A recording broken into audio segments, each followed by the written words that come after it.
Bonjour tout le monde, c'est Crypto Kaiser, ravi de vous retrouver pour cette nouvelle émission de Kaiser News.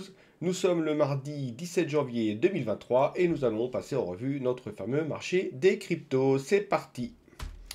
Alors, nous commençons donc sur la journée donc, du 16. Pour rappel, je prends la journée d'hier qui s'est terminée cette nuit jusqu'à 1 h du matin. Je ne m'intéresse qu'aux clôtures. Ce qu'il y a dans la journée ne m'intéresse pas. Je ne fais pas de l'intraday. Je considère ça comme du bruit. Donc, je ne me fie qu'aux clôtures.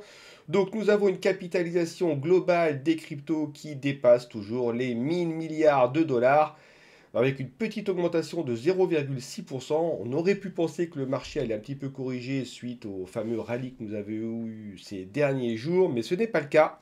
Le marché se maintient et le Bitcoin a même dépassé les 21 000 dollars. Il se maintient également au-dessus avec une augmentation de 1,2%.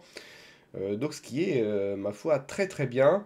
Le nombre total de cryptos sur CoinGecko est de 12 516 cryptos, d'où l'intérêt effectivement d'avoir des indicateurs qui nous permettent de nous retrouver parmi cette pléiade de crypto-monnaies. On en a perdu 8, donc ça veut dire qu'il y a 8 projets éventuellement qui ont mis la clé sous la porte.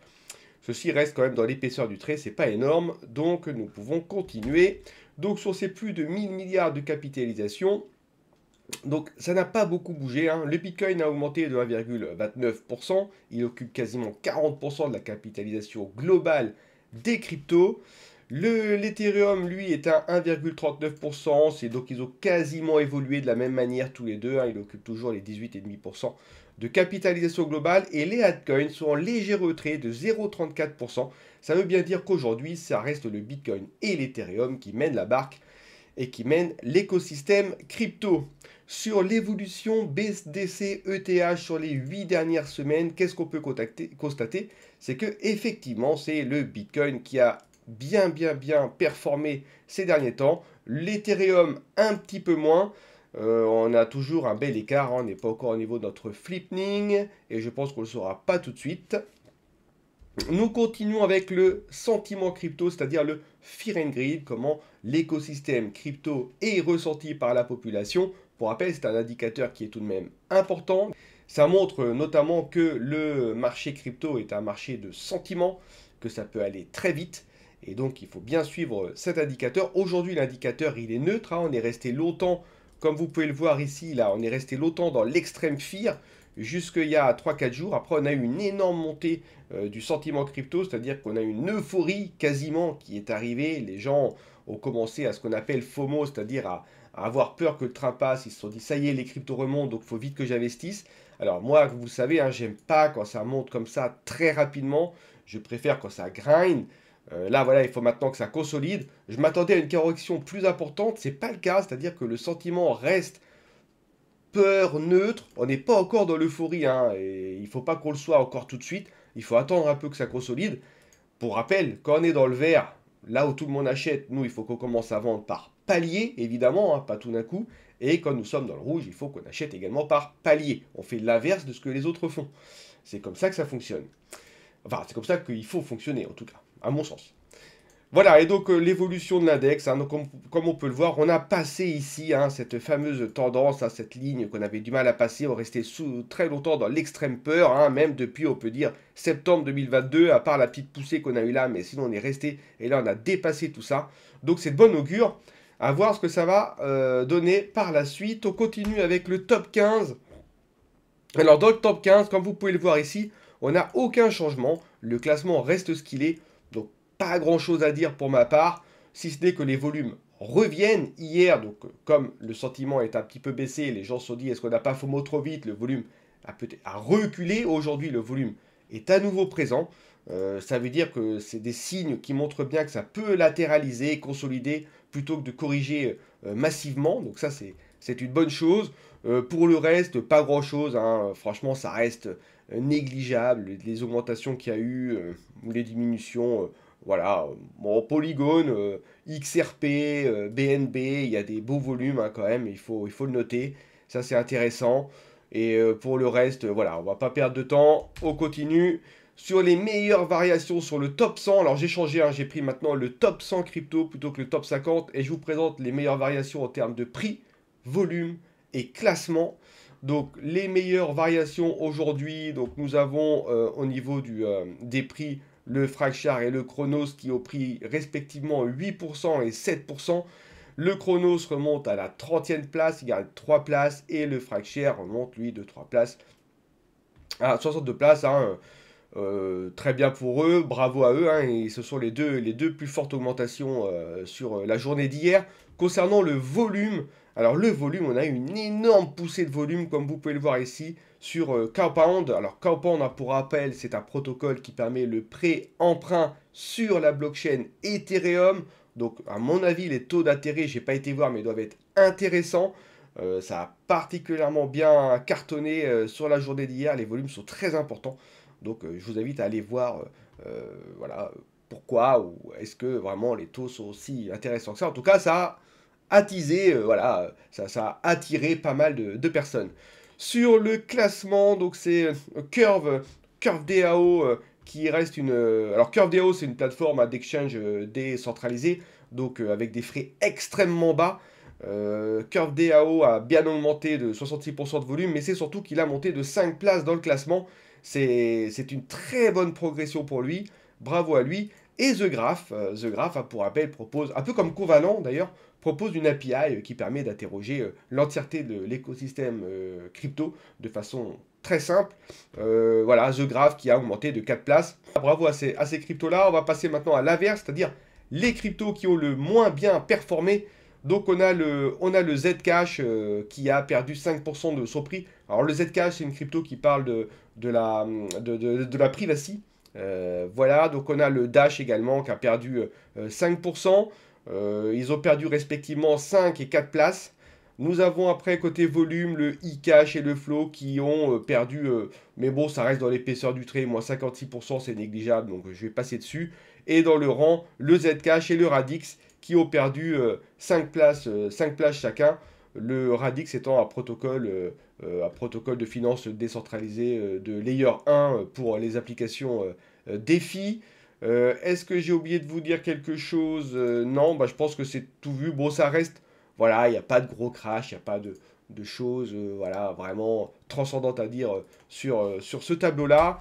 On continue. Alors, les trois cryptos les plus populaires sur CoinGecko, c'est-à-dire au niveau mondial, quels sont les cryptos qui ont été le plus recherchés sur CoinGecko. Donc on peut voir que c'est... alors Aptos, hein, pour rappel, hein, ils avaient donné un bon giveaway lorsque la blockchain est sortie. Du coup, les gens ont un petit peu gardé leur Aptos, mais il y a eu FTX qui est arrivé et qui a chuté, et du coup, qui avait également promu l'écosystème Aptos, donc l'Aptos a dégringolé, et là, depuis 2 semaines, l'Aptos se reprend, il a pris 115% de progression en 14 jours, c'est très important, et donc c'est la raison pour laquelle cette crypto-monnaie ressuscite un peu la hype, et les gens regardent souvent cette crypto pour voir ce qui se passe, pour expliquer pourquoi elle grimpe autant. Nous avons également donc le Solana hein, qui est beaucoup recherché. Pour rappel, le Solana avait limite été enterré suite à la chute de FTX. Le Solana remonte. Le Solana s'est maintenu en tout cas dans les 10 premières places. Et forcément, ça attire la convoitise. Enfin, la convoitise, ça attise l'intérêt des personnes pour cette crypto-monnaie. Et enfin, nous avons Gala. Donc, pour rappel, la Gala qui est du gaming et des NFT. Hein, j'en ai parlé hier. Voilà, Gala toujours, hein, très recherché. Donc, affaire à suivre sur ces trois cryptos. Je continue avec donc le calendrier économique. Alors, le calendrier économique, qu'est-ce qu'on a? Donc, aujourd'hui, il n'y a rien de particulier, c'est plutôt côté chinois. Demain, nous avons le CPI, donc le CPI européen, donc c'est grosso modo l'inflation. L'inflation est particulièrement surveillée en ce moment. Ça peut jouer sur l'écosystème crypto. Il peut y avoir de la volatilité suite à cette inflation. Donc à surveiller étroitement. Voilà, moi c'est vrai que personnellement je ne fais pas trop d'achat-revente dans ces périodes-là. Quand il y a des annonces comme ça de fait, j'attends de voir ce qui se passe. On a quoi derrière? On a le PPI. Alors le PPI côté États-Unis, oui, ça contribue aussi à déterminer l'inflation. Le PPI, c'est l'indice de prix à la production, c'est-à-dire quelle est la variation des prix au départ de l'usine. Voilà, donc forcément, plus les prix, les coûts de fabrication sont élevés, plus le prix sera vendu cher et donc plus l'inflation sera plus ça augmentera, l'inflation augmentera, si vous voulez. Et tout comme l'index des prix à la consommation côté américain, alors Retail 16 et Core Retail 16, ça c'est sur l'énergie, ça c'est tout compris, ça c'est sur l'énergie, le pétrole et tout ce qui fluctue énormément. Et bref, ça grosso modo c'est l'indice de la consommation côté États-Unis, plus les gens consomment plus les prix ont tendance à augmenter, moins les gens consomment, plus les prix ont tendance à baisser. Donc ça va influer également sur l'inflation, c'est la raison pour laquelle ces chiffres sont extrêmement regardés. Et donc demain, il y a des annonces par rapport à ça, et donc il pourrait y avoir de la volatilité. Voilà, et il y aura également Lagarde qui va parler jeudi, donc à suivre aussi. Bon, c'est pas comme Powell, comme je vous l'ai dit hier, mais bon, voilà, ça reste quand même important de noter qu'à 11h30, elle va faire un discours, et en fonction de ce discours, ça peut, comme on sait qu'elle n'est pas très pro-crypto, ça peut influencer sur le cours. Voilà, donc je continue avec les news. Qu'est-ce que je vous ai concocté comme news? Alors oui, bon, vous avez... En fait, on a l'avalanche il y a 2-3 jours qui a bien pumpé. Effectivement, Amazon a créé un partenariat avec Avalanche. Donc ça, c'est très bon augure, hein. Ça va prendre en charge, Amazon prendra en charge l'infrastructure décentralisée des dApps sur Avalanche. Voilà, donc du coup, donc c'est quelque chose qui est assez important. Amazon s'engage en plus dans cet écosystème crypto, ça c'est de très bonnes factures. Et du coup, il sera plus facile, par exemple, de créer des validateurs sur Avalanche. Je continue avec l'adoption à long terme de la cryptographie. Ah oui, donc ça c'est le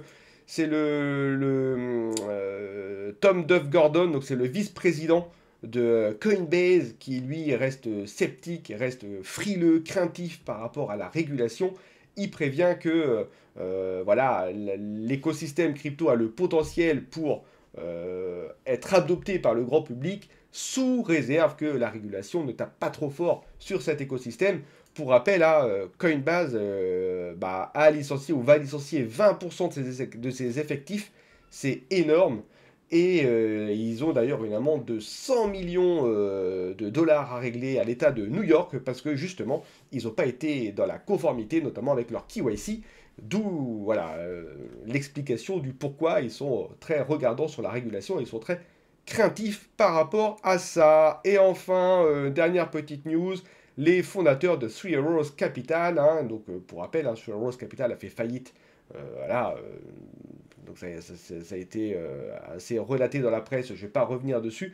Bref, ils essayent de lever 25 millions de fonds pour recréer un exchange qui serait un peu comme Xclaim, qui aurait pour but de convertir les créances en actions, parce qu'effectivement, il y a beaucoup de sociétés qui ont mis la clé sur la porte. On a FTX, on a Celsius, on a BlockFi, on a donc Three Arrows, bientôt peut-être Genesis. Donc il y a un réel marché de 20 milliards de dollars pour les réclamations crypto, et donc effectivement, ça peut être une alternative intéressante de créer cette exchange, à voir s'ils vont y arriver.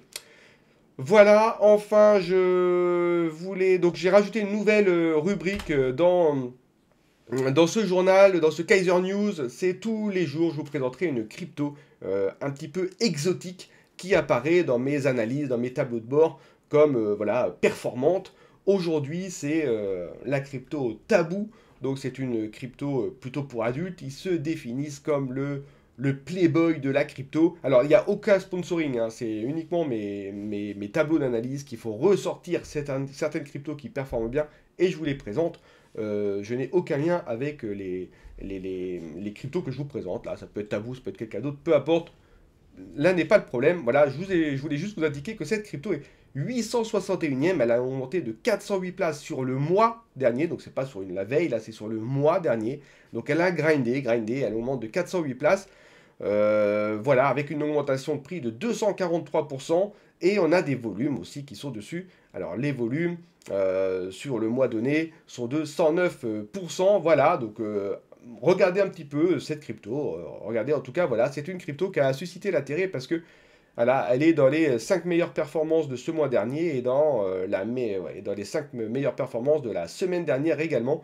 Donc ça veut dire que sur le long terme, elle grind. Voilà, donc elle est maintenant sous les 1000 premières capitalisations. Donc voilà, affaire à suivre.